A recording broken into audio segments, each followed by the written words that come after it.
The Great Gatsby by F.Scott Fitzgerald. Chapter 1.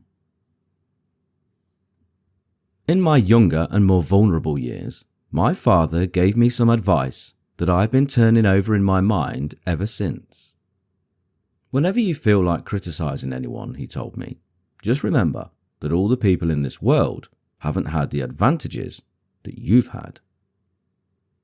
He didn't say any more, but we've always been unusually communicative in a reserved way, and I understood that he meant a great deal more than that.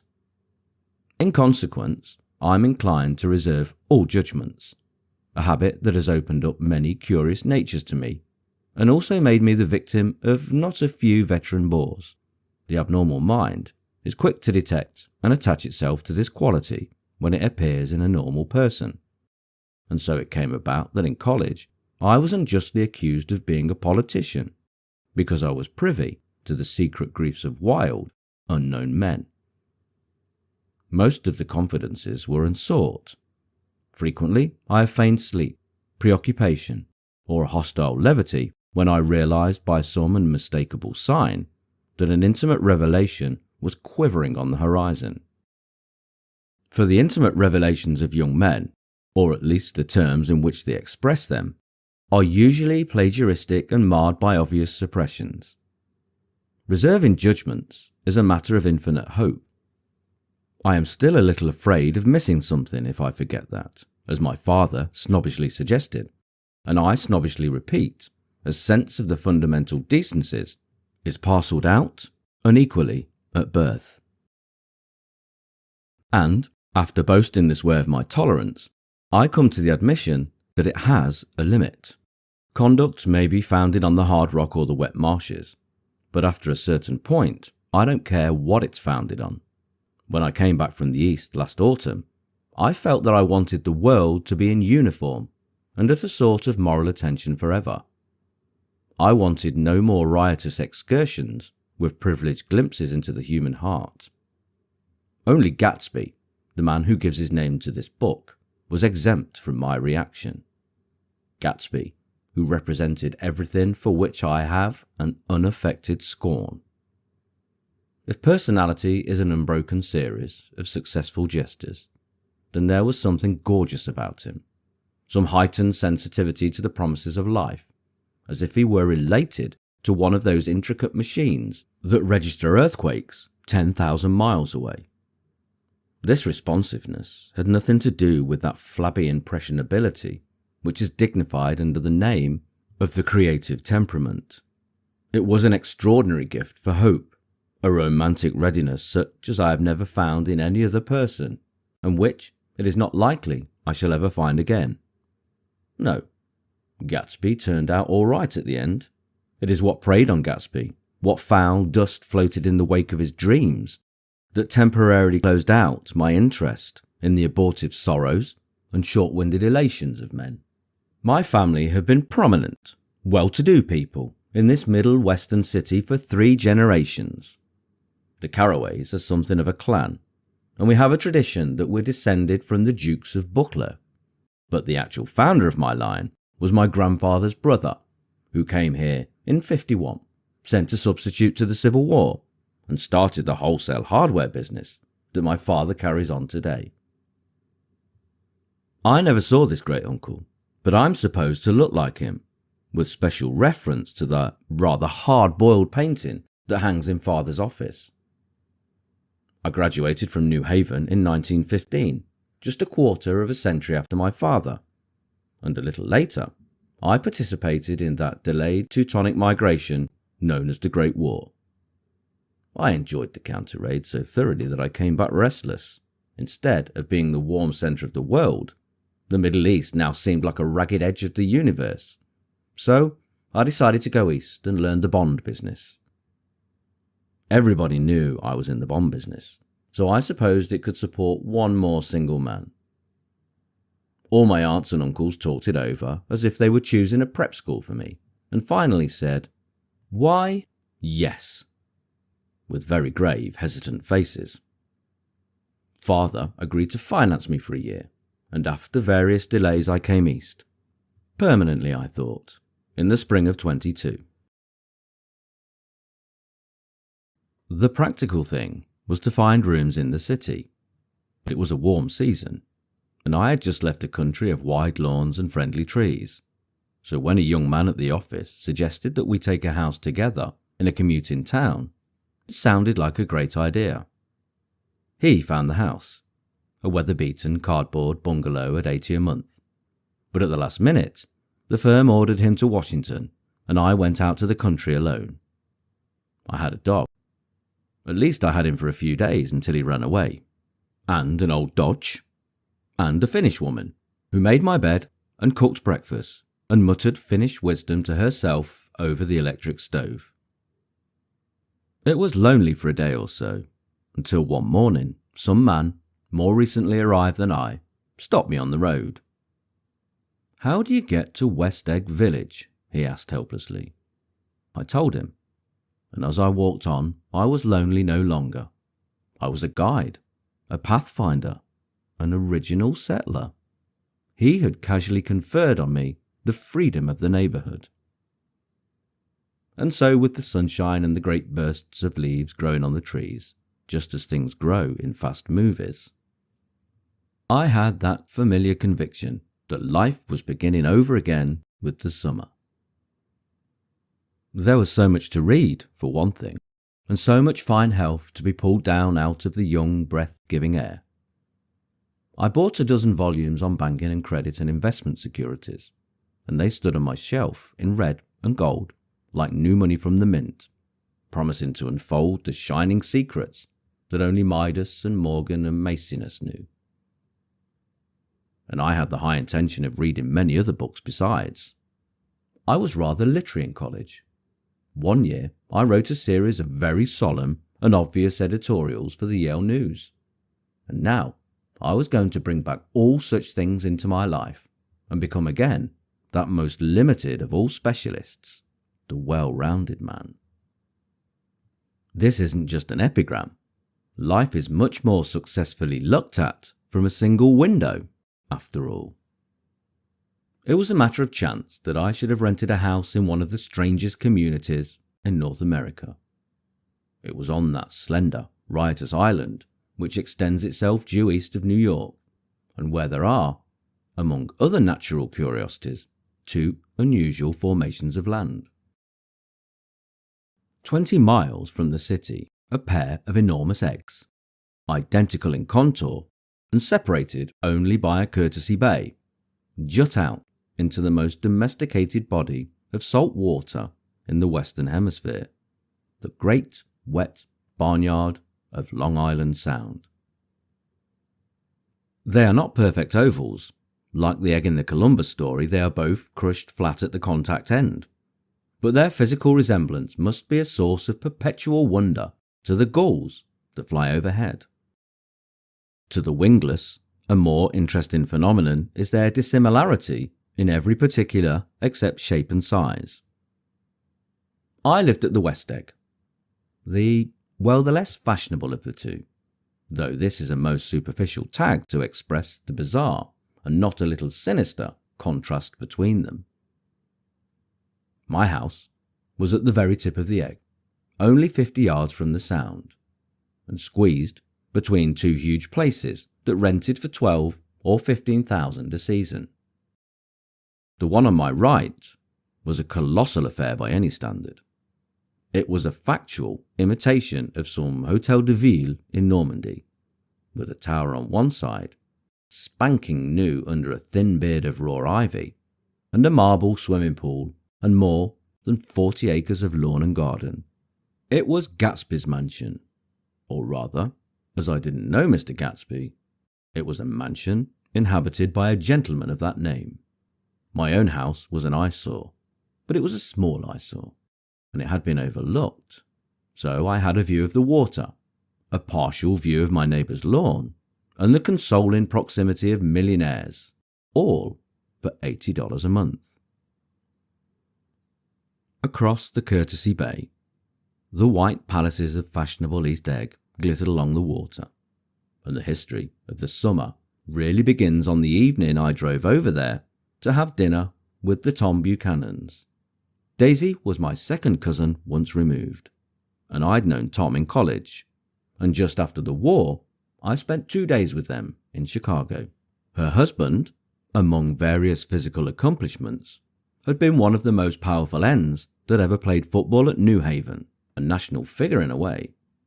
One of those men who reached such an acute limited excellence at 21 that everything afterward savours of anticlimax. His family were enormously wealthy. Even in college, his freedom with money was a matter for reproach. But now he'd left Chicago and come east in a fashion that rather took your breath away. For instance, he bought down a string of polo ponies from Lake Forest. It was hard to realise that a man in my own generation was wealthy enough to do that. Why they came east, I don't know. They had spent a year in France for no particular reason, and then drifted here and there unrestfully, wherever people played polo and were rich together. This was a permanent move, said Daisy over the telephone, but I didn't believe it. I had no sight into Daisy's heart, but I felt that Tom would drift on forever seeking, a little wistfully, for the dramatic turbulence of some irrecoverable football game. And so it happened that on a warm, windy evening I drove over to East Egg to see 2 old friends whom I scarcely knew at all. Their house was even more elaborate than I expected, a cheerful red and white Georgian colonial mansion overlooking the bay. The lawn started at the beach and ran towards the front door for 1/4 of a mile, jumping over sundials and brick walks and burning gardens. Finally, when it reached the house, drifting up the side in bright vines as though from the momentum of its run. The front was broken by a line of French windows, glowing now with reflected gold and wide open to the warm, windy afternoon, and Tom Buchanan, in riding clothes, was standing with his legs apart on the front porch. He had changed since his New Haven years. Now he was a sturdy, straw-haired man of 30, with a rather hard mouth and supercilious manner.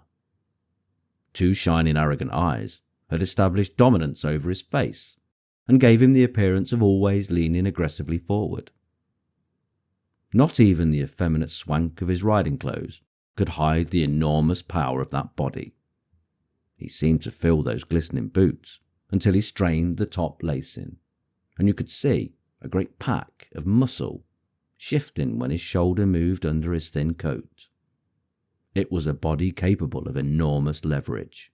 Cruel body. His speaking voice, a gruff, husky tenor, added to the impression of fractiousness he conveyed. There was a touch of paternal contempt in it, even toward people he liked. And there were men at New Haven who had hated his guts. "Now, don't you think my opinion on these matters is final?" he seemed to say. "Just because I'm stronger and more of a man than you are." We were in the same senior society, and while we were never intimate, I always had the impression that he approved of me and wanted me to like him with some harsh, defiant wistfulness of his own. We talked for a few minutes on the sunny porch. "I've got a nice place here," he said, his eyes flashing about restlessly. Turning me around by one arm, he moved a broad flat hand along the front vista, including in its sweep a sunken Italian garden, a half-acre of deep, pungent roses, and a snub-nosed motorboat that bumped the tide offshore. "I belong to the domain, the oil man." He turned me around again and politely and abruptly, "We'll go inside." We walked through a high hallway into a bright rosy-coloured space, fragilely bound into the house by French windows at either end. The windows were ajar and gleaming white against the fresh grass outside that seemed to grow a little way into the house. A breeze blew through the room.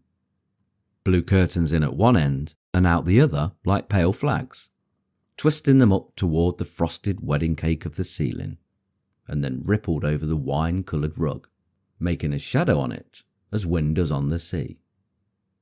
The only completely stationary object in the room was an enormous couch on which 2 young women were buoyed up, as though upon an anchored balloon. They were both in white, and their dresses were rippling and fluttering as if they had just been blown back in after a short flight around the house.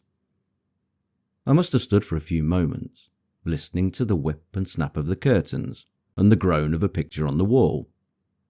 Then there was a boom as Tom Buchanan shut the rear windows and the court wind died out about the room, and the curtains and the rugs and the two young women ballooned slowly to the floor. The younger of the two was a stranger to me. She was extended full length at her end of the divan, completely motionless, and with her chin raised a little, as if she were balancing something on it, which was quite likely to fall. If she saw me out the corner of her eye, she gave no hint of it. Indeed, I was almost surprised into murmuring an apology for having disturbed her by coming in. The other girl, Daisy, made an attempt to rise. She leaned slightly forward, with a conscientious expression. Then she laughed, an absurd, charming little laugh, and I laughed too, and came forward into the room. "I'm paralysed with happiness." She laughed again, as if she said something very witty, and held my hand for a moment, looking up into my face, promising that there was no one in the world she so much wanted to see. That was a way she had. She hinted in a murmur that the surname of the balancing girl was Baker.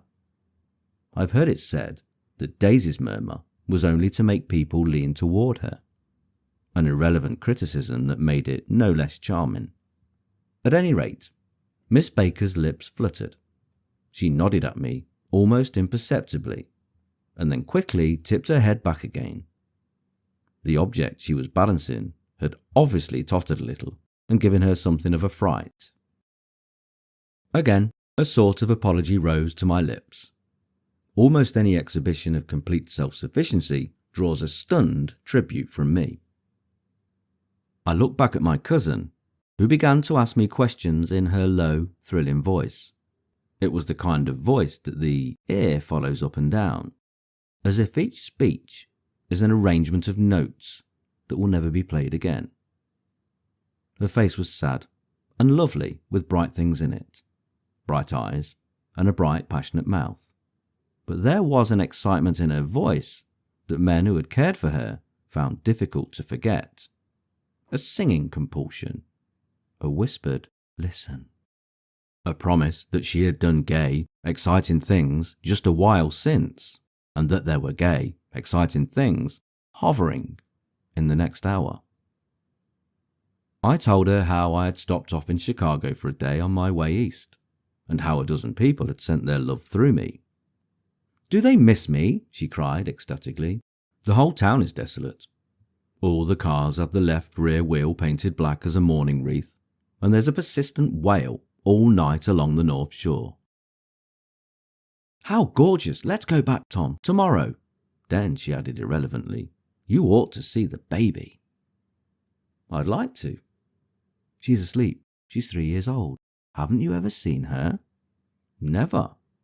"Well, you ought to see her. She's—" Tom Buchanan, who had been hovering restlessly about the room, stopped and rested his hand on my shoulder. "What are you doing, Nick?" "I'm a bondman." "Who with?" I told him. "Never heard of them," he remarked decisively. This annoyed me. "You will," I answered shortly. "You will, if you stay in the East." "Oh, I'll stay in the East, don't you worry," he said, glancing at Daisy, and then back at me, as if he were alert for something more. "I'd be a goddamn fool to live anywhere else." At this point, Miss Baker said, "Absolutely," with such suddenness that I started. It was the first word she had uttered since I came into the room. Evidently, it surprised her as much as it did me, for she yawned, and with a series of rapid, deft movements, stood up into the room. "I'm stiff," she complained. "I've been lying on that sofa for as long as I can remember." "Don't look at me," Daisy retorted. "I've been trying to get you to New York all afternoon." "No thanks," said Miss Baker to the 4 cocktails just in from the pantry. "I'm absolutely in training." Her host looked at her incredulously. "You are?" He took his drink as if it were a drop in the bottom of a glass. "How you ever get anything done is beyond me." I looked at Miss Baker, wondering what it was she got done. I enjoyed looking at her. She was a slender, small-breasted girl with an erect carriage, which she accentuated by throwing her body backward at the shoulders like a young cadet. Her grey, sun-strained eyes looked back at me with polite, reciprocal curiosity out of a wan, charming, discontented face. It occurred to me now that I had seen her, or a picture of her, somewhere before. "You live in West Egg," she remarked contemptuously. "I know somebody there." "I don't know a single—" "You must know Gatsby." "Gatsby?" demanded Daisy. "What Gatsby?" Before I could reply that he was my neighbour, dinner was announced. Wedging his tense arm imperatively under mine, Tom Buchanan compelled me from the room as though he were moving a checker to another square. Slenderly, languidly, their hands set lightly on their hips, the two young women preceded us out to a rosy-coloured porch, open toward the sunset, where 4 candles flickered on the table in the diminished wind. "Why candles?" objected Daisy, frowning. She snapped them out with her fingers. "In 2 weeks it'll be the longest day in the year." She looked at us all radiantly. "Do you always watch for the longest day of the year and then miss it?" "I always watch for the longest day in the year and then miss it." "We ought to plan something," yawned Miss Baker, sitting down at the table as if she were getting into bed. "All right," said Daisy. "What'll we plan?" She turned to me helplessly. "What do people plan?" Before I could answer, her eyes fastened with an awed expression on her little finger. "Look," she complained. "I hurt it." We all looked. The knuckle was black and blue. "You did it, Tom," she said accusingly. "I know you didn't mean to, but you did do it. That's what I get for marrying a brute of a man, a great, big, hulking, physical specimen of a—" "I hate that word, hulking," objected Tom crossly, "even in kidding." "Hulking," insisted Daisy.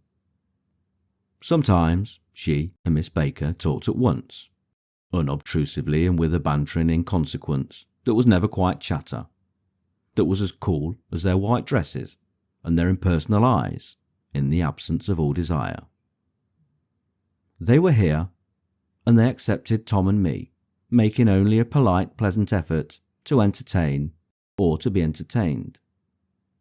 They knew that presently dinner would be over, and a little later the evening too would be over and casually put away.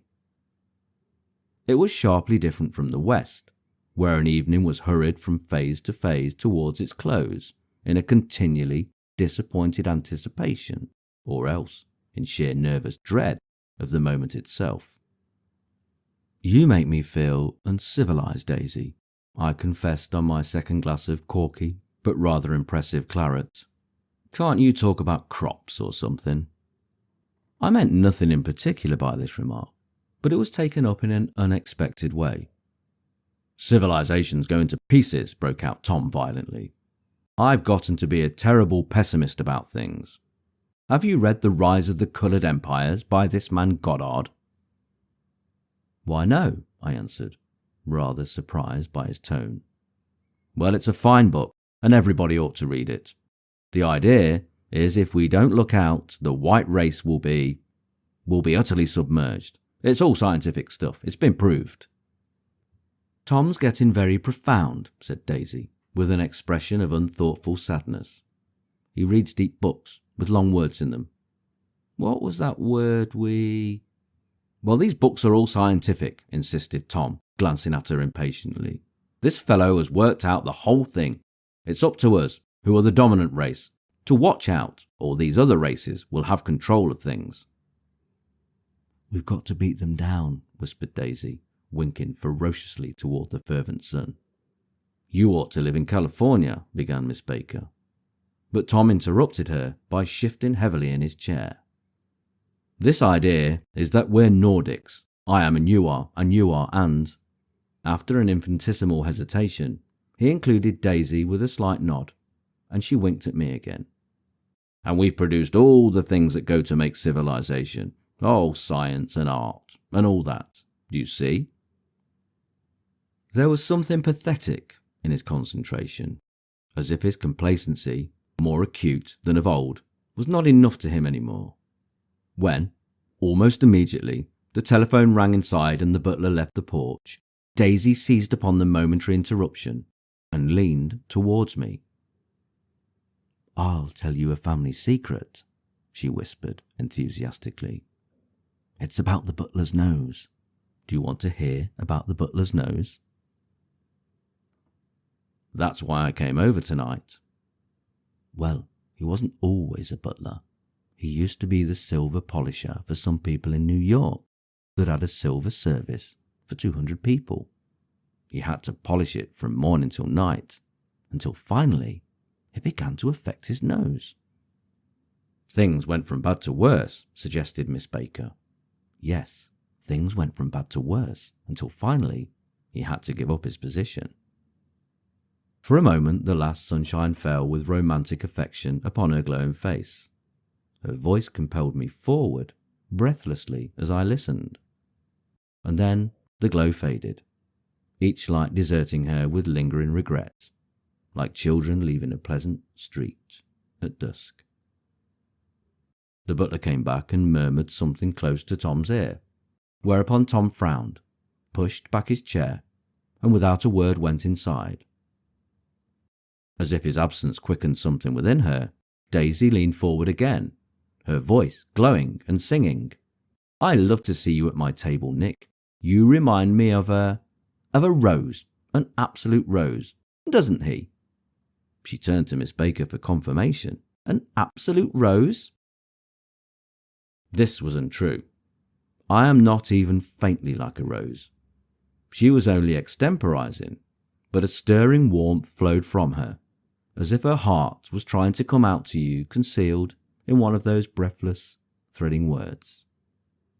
Then suddenly she threw her napkin on the table and excused herself, and went into the house. Miss Baker and I exchanged a short glance consciously devoid of meaning. I was about to speak when she sat up alertly and said, "Shh," in a warning voice. A subdued, impassioned murmur was audible in the room beyond, and Miss Baker leaned forward, unashamed, trying to hear. The murmur trembled on the verge of coherence, sank down, mounted excitedly, and then ceased altogether.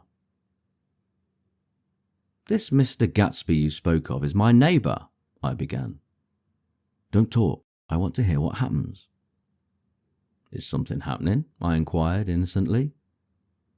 "You mean to say you don't know?" said Miss Baker, honestly surprised.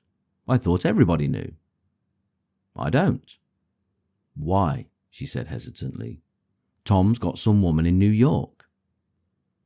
"Got some woman?" I repeated blankly. Miss Baker nodded. "She might have the decency not to telephone him at dinner time, don't you think?" Almost before I had grasped her meaning, there was the flutter of a dress and the crunch of leather boots, and Tom and Daisy were back at the table. "It couldn't be helped," cried Daisy with tense gaiety. She sat down, glanced searchingly at Miss Baker and then at me, and continued, "I looked outdoors for a minute, and it's very romantic outdoors. There's a bird on the lawn that I think must be a nightingale, come over on the Cunard or White Star Line. He's singing away." Her voice sang. "It's romantic, isn't it, Tom?"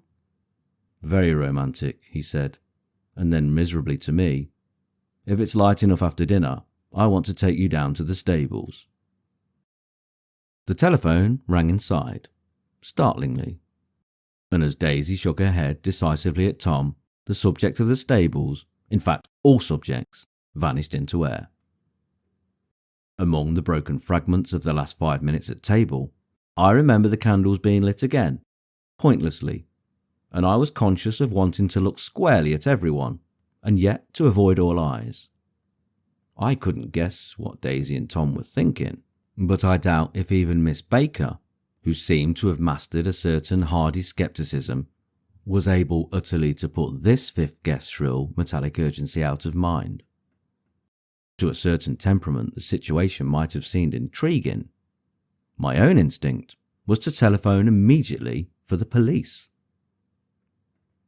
The horses, needless to say, were not mentioned again. Tom and Miss Baker, with several feet of twilight between them, strolled back into the library, as if to a vigil beside a perfectly tangible body. While, trying to look pleasantly interested and a little deaf, I followed Daisy around a chain of connecting verandas to the porch in front. In its deep gloom, we sat down, side by side, on a wicker settee. Daisy took her face in her hands as if feeling its lovely shape, and her eyes moved gradually out into the velvet dusk. I saw that turbulent emotions possessed her, so I asked what I thought would be some sedative questions about her little girl.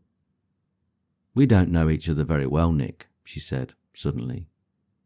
"Even if we are cousins, you didn't come to my wedding." "I wasn't back from the war." "That's true." She hesitated.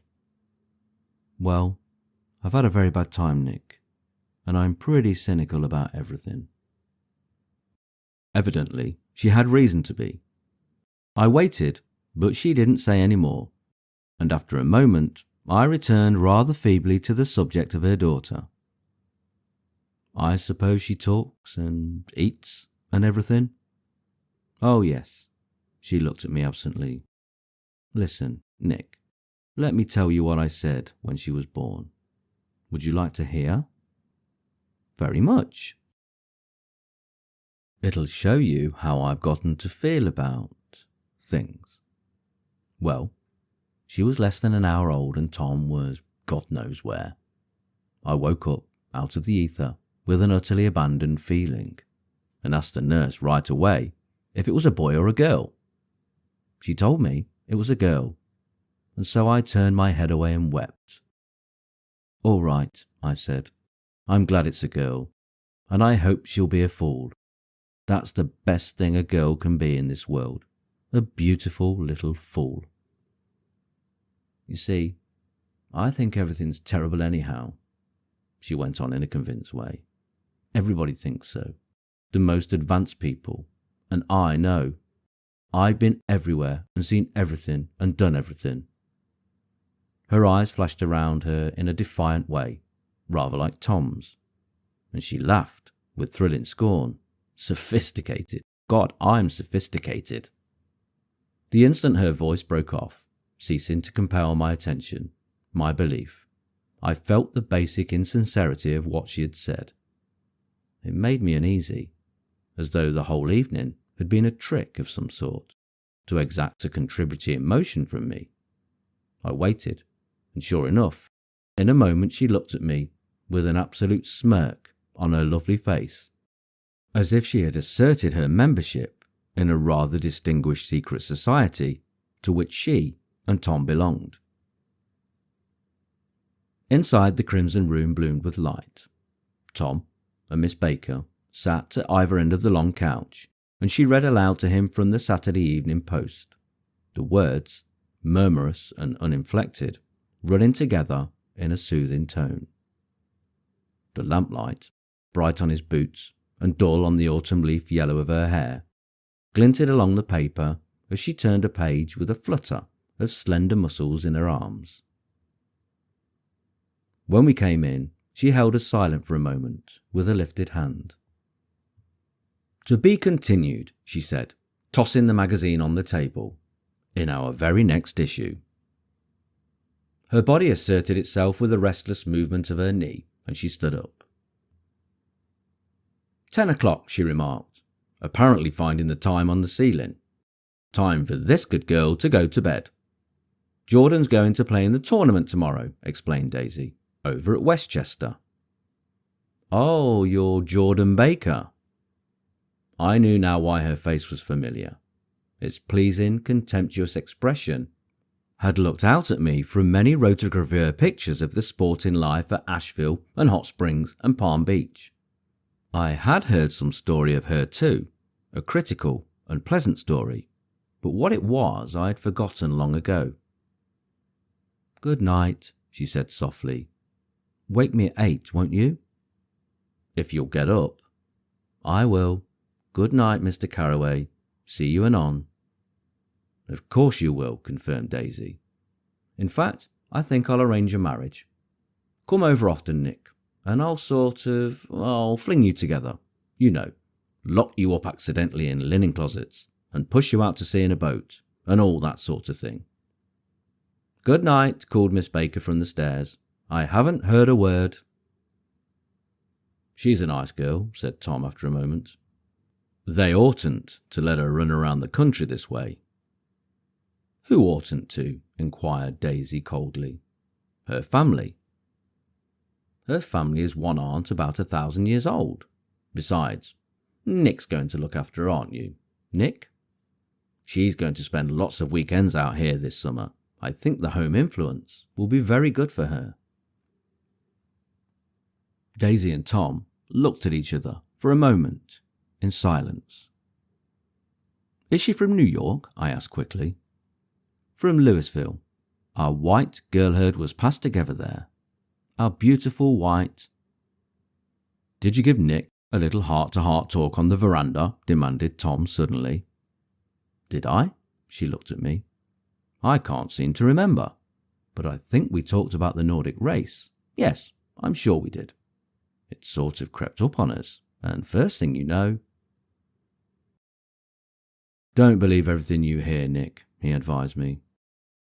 I said lightly that I had heard nothing at all, and a few minutes later I got up to go home.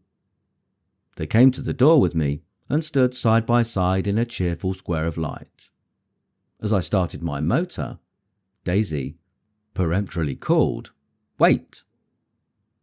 I forgot to ask you something, and it's important. We heard you were engaged to a girl out west." "That's right," corroborated Tom kindly. "We heard that you were engaged."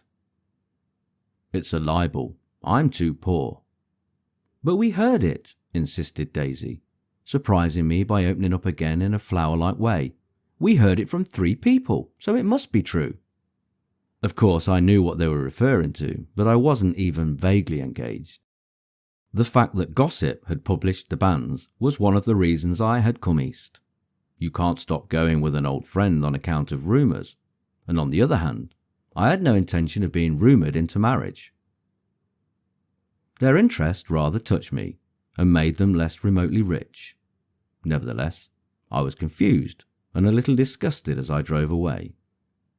It seemed to me that the thing for Daisy to do was to rush out of the house, child in arms, but apparently there were no such intentions in her head. As for Tom, the fact that he had some woman in New York was really less surprising than that he had been depressed by a book. Something was making him nibble at the edge of stale ideas, as if his sturdy, physical egotism no longer nourished his peremptory heart. Already it was deep summer on roadhouse roofs and in front of wayside garages, where new red petrol pumps sat out in pools of light, and when I reached my estate at West Egg, I ran the car under its shed and sat for a while on an abandoned grass roller in the yard. The wind had blown off, leaving a loud, bright night, with wings beating in the trees, and a persistent organ sound as the full bellows of the earth blew the frogs full of life. The silhouette of a moving cat wavered across the moonlight, and turning my head to watch it, I saw that I was not alone. 50 feet away, a figure had emerged from the shadow of my neighbour's mansion, and was standing with his hands in his pockets, regarding the silver pepper of the stars.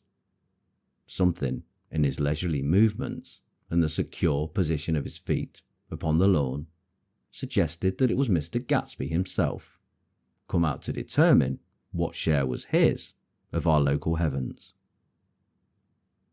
I decided to call him. Miss Baker had mentioned him at dinner, and that would do for an introduction. But I didn't call to him, for he gave a sudden intimation that he was content to be alone.